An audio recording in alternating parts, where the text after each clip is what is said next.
So the Duluth Huskies victorious 7-3 over the Waterloo Bucks here on the Northwoods League Baseball Network. The Huskies able to score one in the first, one in the second, one in the third before the Huskies piled on with two more in the fifth, and the Waterloo Bucks, despite getting ahead 3-0, never adding any other answers. Wyatt Kopelman and Evan Popalis here on the Northwoods League Network. Evan, quite the bounce-back win for the Huskies, including a bounce-back performance from Patrick Minor, the Arkansas State product, credited with the win despite starting off a little bit on the rockier note.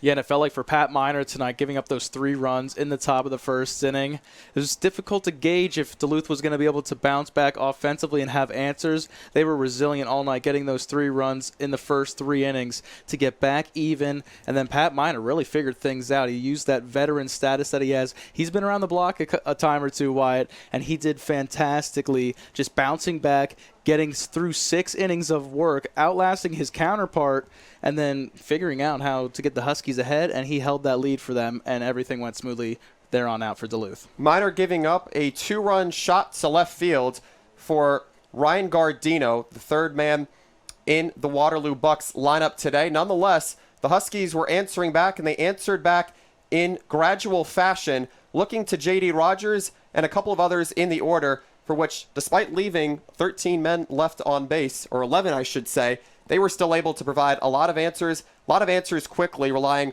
on that order and a lot of speed around the base pass as well. Yeah, being able to take advantage on the base pass has been something that the Huskies have turned to in the first 9 games. Very aggressive. We touched on that many times tonight throughout the broadcast. And 1 through 9 in Marcus Pointer's lineup, they're putting in the work day in and day out. And now Duluth, that is why they're seeing this success, getting that 5-game win streak, and now tying themselves atop of the Great Plains East Division. The rubber's hitting the road right now, and things are running completely at 100% for Duluth.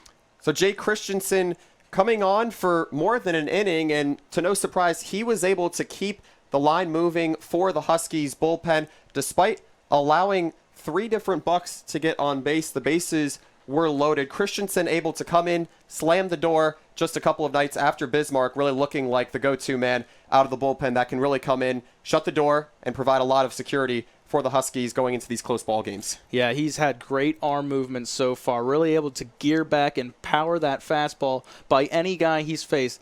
Yeah, in his last 2 outings, he's given up a couple of hits, but he still had the punch-out working for him. So the fastball, obviously his main pitch that he goes to, but he can mix it up a little bit, slow you down a little bit with that off-speed pitch, and then, oh, shoot, there's that fastball one more time. I'm not going to be able to catch up to it if I'm any batter. Jake Christensen is the man for the Huskies that, Will Peterson, the pitching coach for Duluth, and Marcus Pointer, the head coach in his 4th season, they're going to turn to. If he needs to come in 2, maybe 3 straight games, I think he has the opportunity to do so just with how, much velo he's getting on his pitches. Huskies taking it 7-3 here at Wade Stadium. Nonetheless, we'll set it down to where our very own Cal Friedman is standing by with Bobby Blandford making his debut as a Duluth Husky tonight. Cal? Thanks, guys. Cal Friedman standing by with Bobby Blandford, Huskies outfielder. What a debut for you. 3 for 4 with a couple RBIs. What was going right for you at the plate today? A lot of nerves coming here in the first day. Just giving all my glory to God, just letting the chips fall where they may. Came here not expecting much, but to get better, and had a good day. You hit that RBI double early on this game. What was going through your mind in that at-bat? What were you trying to do, and how did it feel to get that first RBI? Yeah, I felt great, man. Definitely lost a lot of nerves right there, clearing the first double of the year. Just looking for a fastball to hit, get the runner over, and trust my team to get him in. Luckily, I was able to get him in myself. It's Bobby Blandford, 1 game, 2 RBIs, and a Huskies win. Back up to you guys upstairs. Cal, thank you so much. Bobby Blandford, the freshman state product, coming in, providing multiple hits here for the Huskies, an extra base hit as well. Really looked calm in that box, and that's what the Huskies are in need going down the road, aside from having J.D. Rogers, Christian Campbell in the upper third of that lineup. Yeah, and it's a difficult game piecing together the Huskies lineup because you come into tonight on a 4-game win streak, but you want to get those new guys in, and Bobby Blandford getting that opportunity in the lineup tonight. When he had guys get on ahead of him, he was able to do some damage with that bat, getting 3 hits on the night. I thought Blandford played a fantastic game in his Huskies debut.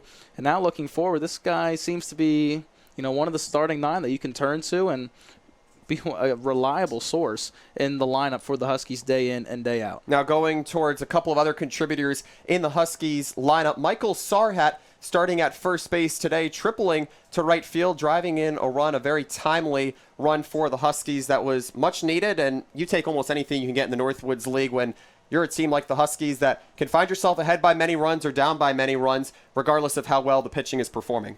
Yeah, looking at the bottom of the order, Sarhat was fantastic for the Huskies. Whoever you turn to right now for Duluth, they're putting a good product on the field when they're in the batter's boxes. Talk about the fielding as well for Duluth tonight. No errors. That's something that we're getting used to as the broadcasters and the Duluth Huskies fans as well. They like what they're seeing in the field. These guys are really gelling, getting those good relationships on the field, and it's turning into fantastic chemistry that is leading to 6-4-3 double plays, nice diving plays in the outfield, and just smooth and fluid playing in the field in general. And how the Huskies have been aggressive on the base paths offensively, double stealing, finding ways to just fake out the opponent. Well, the opponents haven't been doing that to the Huskies. They've been really good and really stern at playing that stout defense, that disciplined defense, allowing them to ride this 5-game win streak. So Logan Rundy, the Waterloo starter, tagged with the loss in the opposition of Patrick Minor. Now the Waterloo Bucks returning back to Wade Stadium here for Game 2 tomorrow, and what will have to be a very resilient attack. It's almost not going to be enough to get off to that rocket start as the Bucks did today.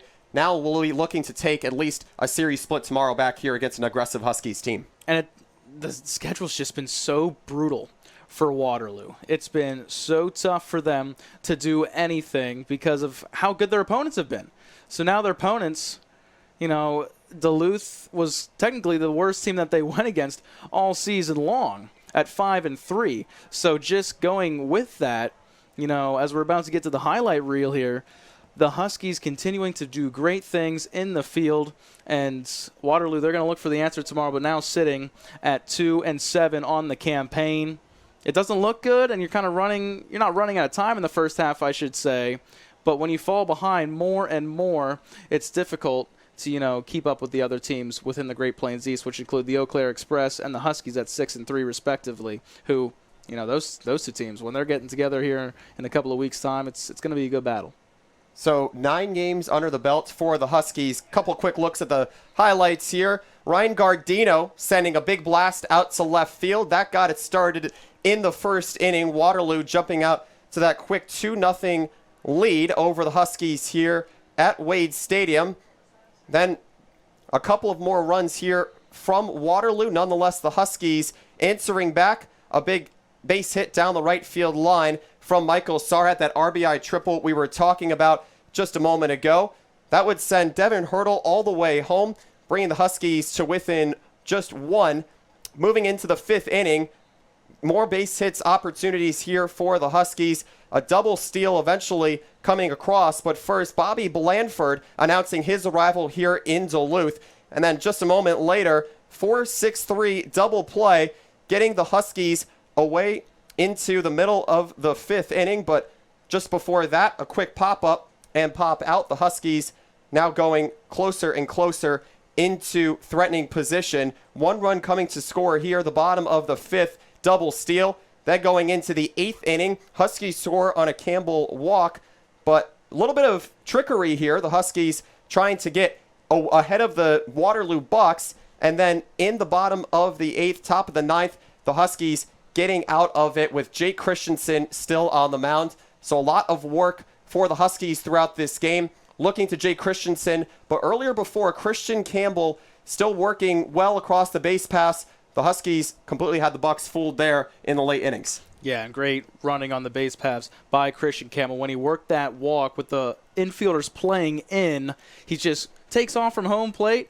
dishes right around first and takes off for second, and then it was, just mind games all night for the Huskies, that double steal there. They've been able to do that, I'm pretty sure, successfully in the last 3, potentially 4 games now. They've been so good at it, and it's one of those things, when is the opponent going to catch on? When are these oppositions to the Huskies going to have more discipline and realize when there's a guy on third, you better be focused on that guy 90 feet away from home plate every single second, or Duluth is going to strike, and they can do so in a flash, at the blink of an eye. Again, with the Huskies, 111 stolen bases last season, continuing their prowess in advancement opportunities on the base paths, forcing Waterloo pitching into a different kind of distraction here. But nonetheless, the Huskies coming away victorious 7-3 after leading 5-3, grabbing back their first and only lead here at Wade Stadium tonight in the series opener against the Waterloo Bucks. Bucks fall to 2-7.